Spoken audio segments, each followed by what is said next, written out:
Hello and welcome to yet another video of Cornerstones of Math. This video is a continuation of my last video, which you can check the link in the description. In my last video, two graphs were given, y equals 1 on x less than 1 and y equals 0 on x greater than 1. The gist of that video was that we can connect these two graphs with a cubic function in between, so that the entire graph is differentiable everywhere. From this result, the naturally occurring question is this: can we find a formula for a general case? That is, suppose that we have two very general graphs, not necessarily linear functions, on two separate intervals, x less than x1 and x greater than x2. Given that these are nice continuous graphs, their slopes at the boundaries are also given, which I will call m1 and m2 throughout the video. Then, is it possible to connect these two graphs with a cubic function in a way that the entire connected graph is differentiable? To find the coefficients of this cubic function f of x, the following boundary conditions must be satisfied.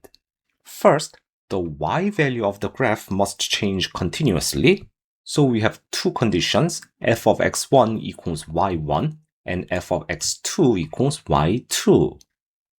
Next, the slope of the graph must also change continuously at boundaries, so we have two derivative conditions, f prime of x1 equals m1 and f prime of x2 equals m2.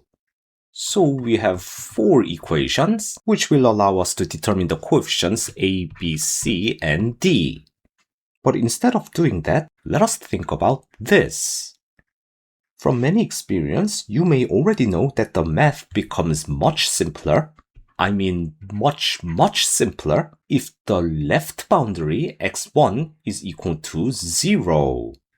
Based on this insight, let us do this. First, let us introduce new variable t defined as x minus x1. Then, let us find the cubic function in this new coordinate system using t instead of x, namely g of t, defined as at cubed plus bt squared plus ct plus d, now using lowercase coefficients a, b, c, and d. Let us define one more thing. Let us call x2 minus x1 as h, which is the length of the middle interval. So this length is h.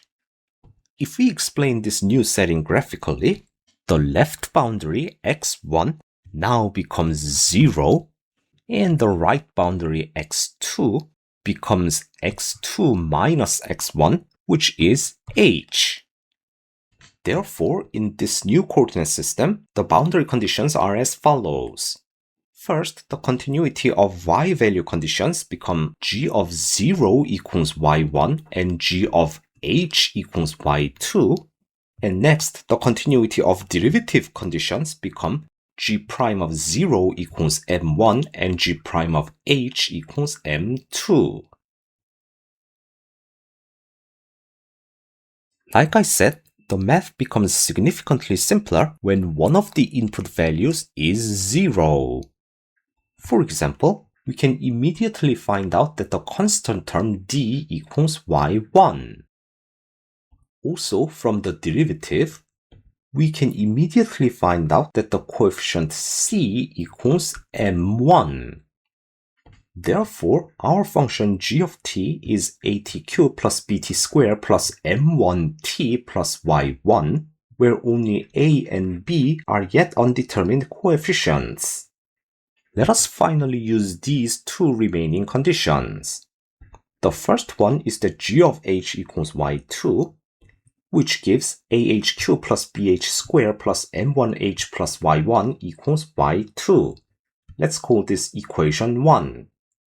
The next one is that derivative g prime of h equals m2, which gives 3ah squared plus 2bh plus m1 equals m2. Let's call this equation 2.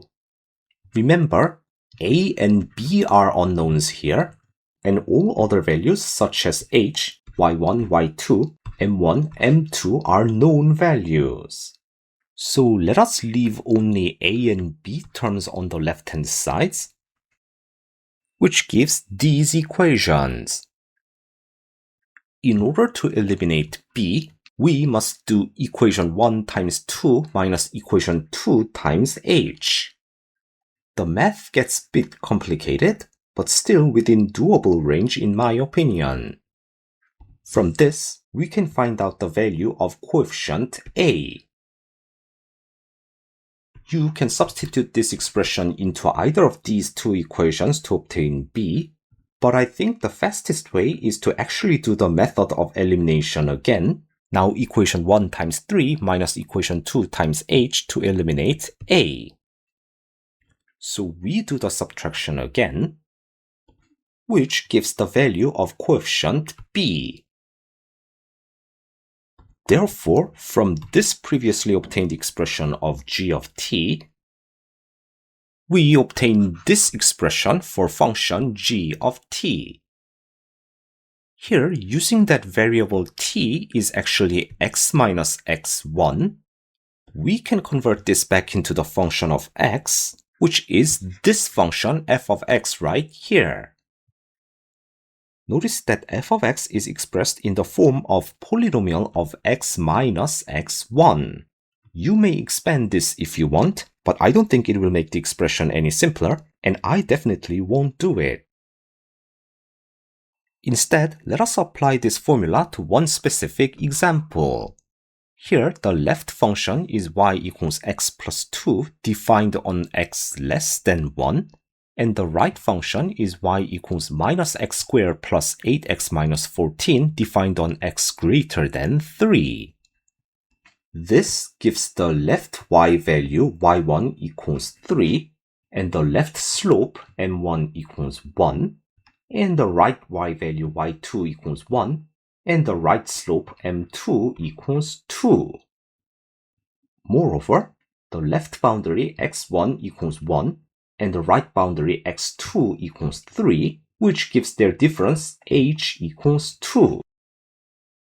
Now all we have to do is to simply plug in these values at appropriate positions in the formula, which gives this result.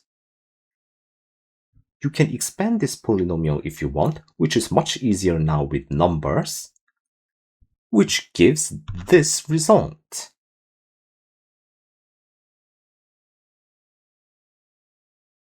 And that's all for today's video. Thank you all for watching. Please don't forget to hit that like and subscribe buttons if you enjoyed this video, and I will see you in another video.